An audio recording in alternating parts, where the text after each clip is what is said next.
incentives are designed to produce poor outcomes. The incentives are designed for more debt. The incentives are designed for politicians to put themselves first. The incentives are designed to have a separate ruling class. So what are we going to do about it? We actually have tools to deal with this from the American people and dealing with our individual states. Washington's never going to reform itself. It's going to require us working in our individual states using the tools that the Founding Fathers gave us to be able to take power away from D.C. and return it back to the American people to make sure that the incentives are to produce good government rather than self-serving government. And so that's what we're here to announce to do with Speaker Renner's help, as well as Kathleen Passidomo in the Senate, and with my support. The Florida legislature is going to be certifying a series of amendments, constitutional reforms under Article 5 of the Constitution that will rein Washington in and that will hold Washington accountable. First, we are certifying for amendment term limits for members of Congress.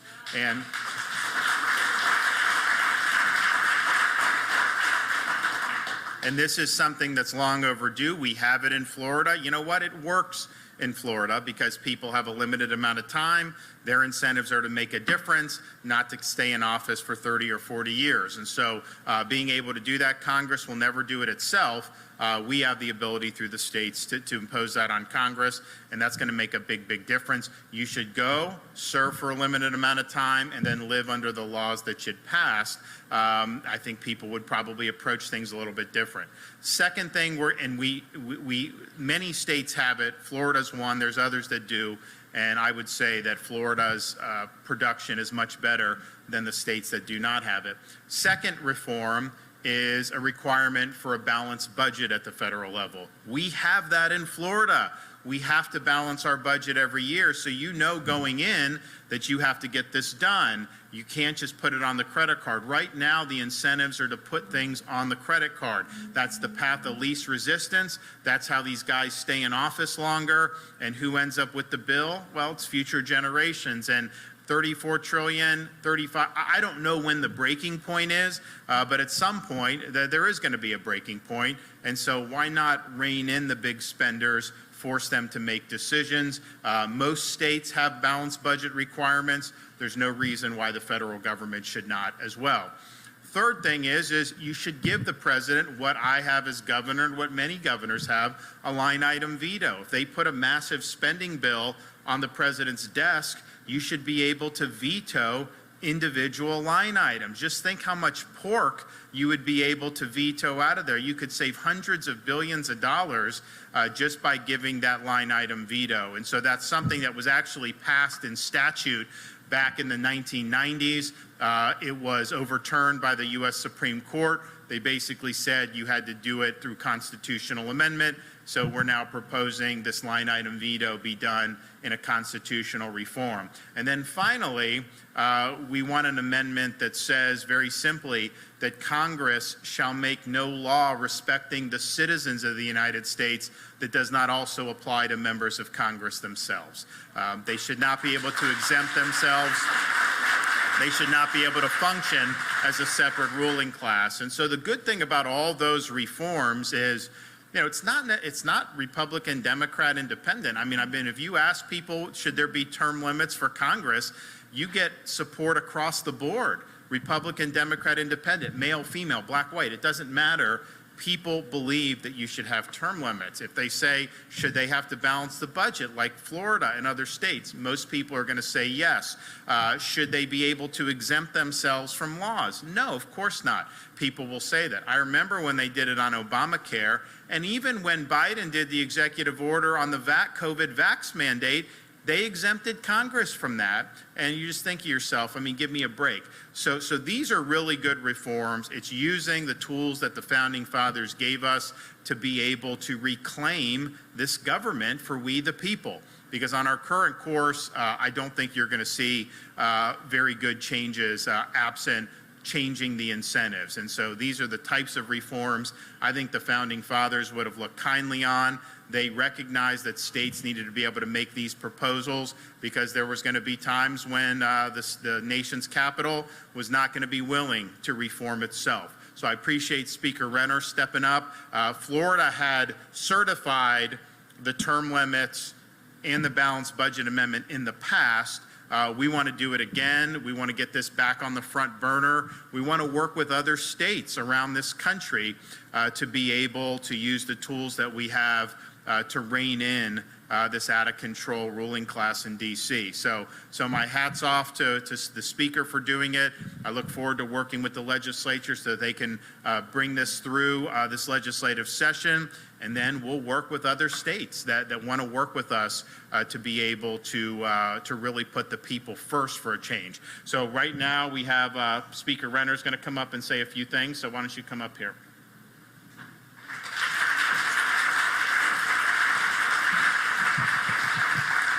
Well, I told our members on opening day that Florida's success in large part is built into our Constitution because, as the governor said, we have a term limits requirement as well as a balanced budget requirement. And on term limits, we're limited to 8 years, and I believe that allows for fresh ideas and better governance. It also, I tell members, look, have a sense of urgency. You've got 8 tries, 60-day sessions. Make the most of every single one. And because of that, people in Tallahassee were calling this last session the session of the century because we made the most of it. So that you don't have to be there for 30 years to get things done. We can get it done in a 60-day session. And so it's kind of like if you have any hockey fans in the room is, you know, they have a line change. The team comes out, they skate as hard as they can, then they get off the ice and they let a fresh set of legs come on the ice. So that's what term limits really represents. And then on the balanced budget, look at us. I mean, I'll tell you, and it's certainly true in Congress, even Republicans like to spend money. And if they don't have those constraints, as they don't in D.C., they spend and print money, where now you need an extra $11,000 in income to pay for the things you could pay for in 2021 because of Biden inflation. And so it's important that we have a balanced budget at the federal level. In Florida, we balance our budget. We set aside $11 billion in reserves. As the governor said, we paid down debt early. And even with that, we returned $2.7 billion to the people who know how to spend it best, the taxpayers. No one will ever confuse us for the federal government.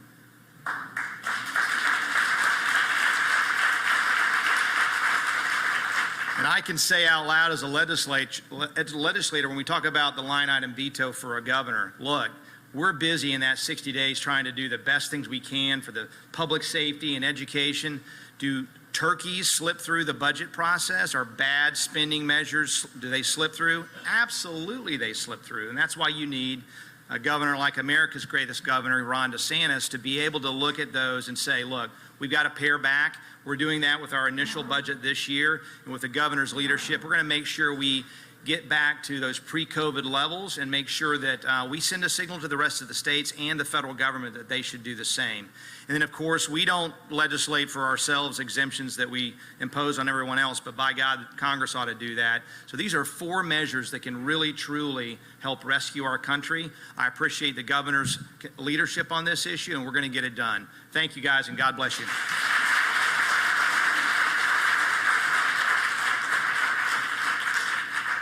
Now we have from the FGA, Taryn Bragdon from here in Naples. Thank you for the opportunity to speak in support of these 4 amendments. You know, when you think of America, you don't just dwell on the constraints of red tape or the shadows of government debt. You proudly reflect on our vibrant tapestry of our history. From the courageous act of the Declaration of Independence to that innovative spirit that's strongly alive today, giving the world life-changing inventions. Our nation's heartbeat is not in the halls of federal power, but it's in the spirit of our people and the legacy of our states. Today, in the spirit of the Founding Fathers, we're excited to join the governor and the speaker and to be reminded of our Founding Fathers' wisdom and vision for a nation that's not burdened by debt or stifled by these endless tenures of government. I'm pleased to join them as they have shown how to lead our state, both with common sense, limits on government, while at the same time expanding freedom and opportunity for all. These 4 amendments take lessons from Florida to Washington, D.C., where they're sorely needed. Term limits, to ensure that a Congress that's fresh, vibrant, and truly representative. It turns out, as Speaker Renner said, we all do better with a deadline. And seniority is not a meritocracy. Term limits empower voters and they give deadlines to elected officials. It works in Florida and it's vital for Washington. A balanced budget amendment. It's not just a fiscal measure, but it's a moral imperative. And likewise, the line item veto would restore accountability. Again, both work in Florida and are vital for Washington. And lastly, no one is above the law, most of all lawmakers. From King John and the Magna Carta 800 years ago to Washington, D.C. today, we're all equal under the law. This movement that the governor outlined is about ensuring that the spirit of America is reflected not just in our past glories, but in our present actions and in the future that we're all building for our children and grandchildren. It's a union of states and individuals, and we honor the essence of our nation: freedom, bravery, accountability, and an unwavering commitment to freedom and prosperity for all. Thank you.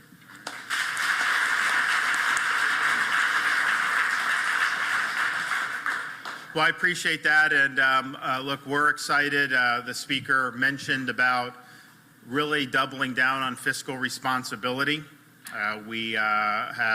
He came in with a very reasonable budget proposal. Ours was very reasonable. Now, our state is a growing state, so like we're building more schools, we're building more roads. I mean, we know that that's just what you have to do, but at the same time, we want to make sure that we're continuing to retire debt, running surpluses, cutting taxes, and so we're going to be able to do that over these next couple months, I think, in a really significant way. And if you look, just think about the comparisons. A lot of these other states, I mean, California, they're running like a $60 billion deficit. Illinois is financially insolvent, basically. New York, they have millions fewer people than we do in Florida now, and yet their budget's twice the size of our budget.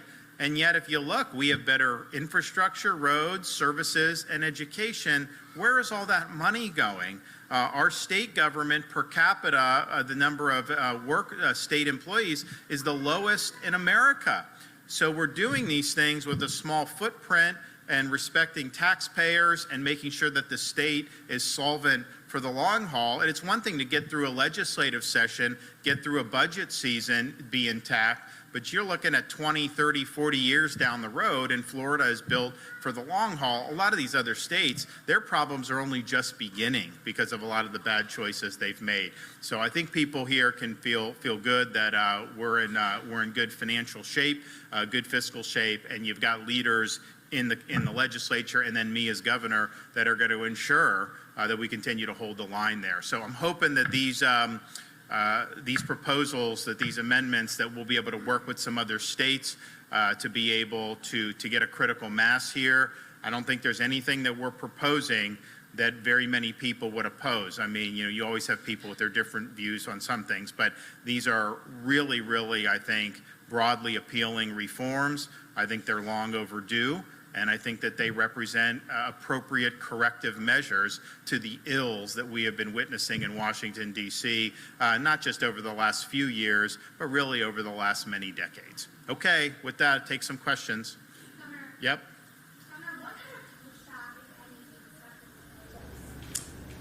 I don't think, hopefully not a lot. I think that people will say, oh, term limits.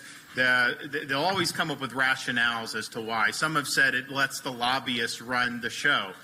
Well, in Washington, D.C., the lobbyists are already running the show. Could it get any worse? They say, oh, well, the staff becomes more powerful.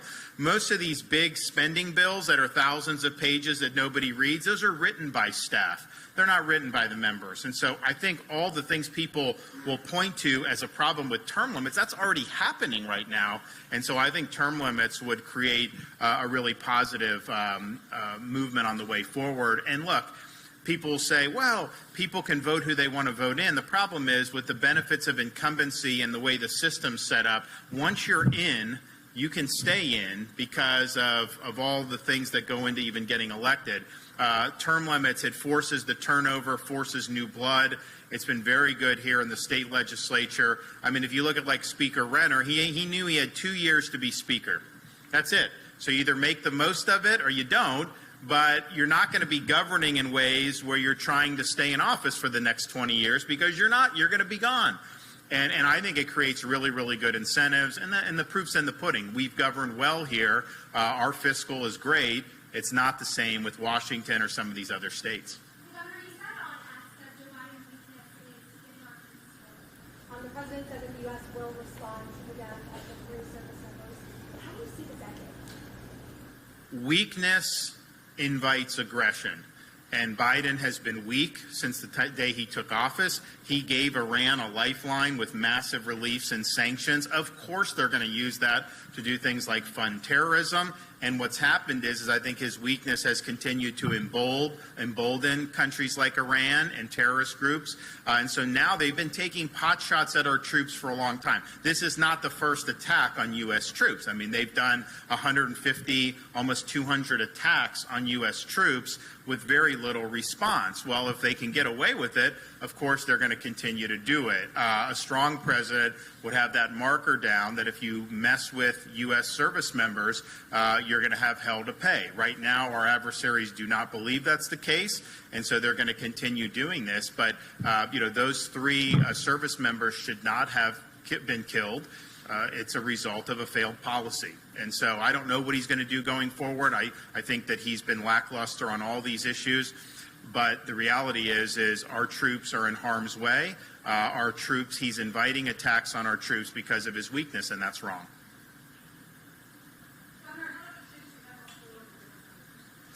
So it's interesting. On balanced budget, there's actually been a lot that have done it over the years. There's a debate about do you have the requisite number of 34 to actually require this to be going to a vote.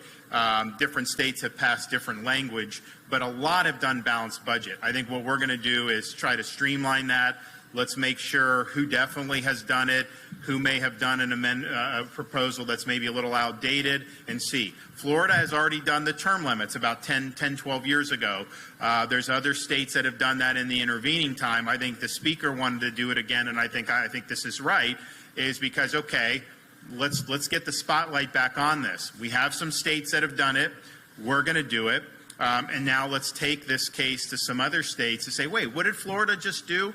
We're in a great spot because people look to us for leadership on a lot of these issues. So now they're going to see this. This is now back on the front burner. And as states are meeting in their legislative chambers, this is something that's very easy for them to certify going forward. So I think you could end up getting there with the balanced budget amendment. And I think the term limits is very popular. I think we've got some ways to go on that.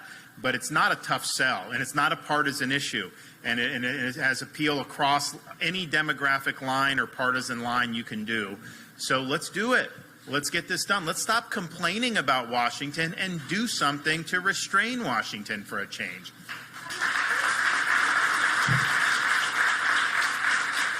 Anybody else?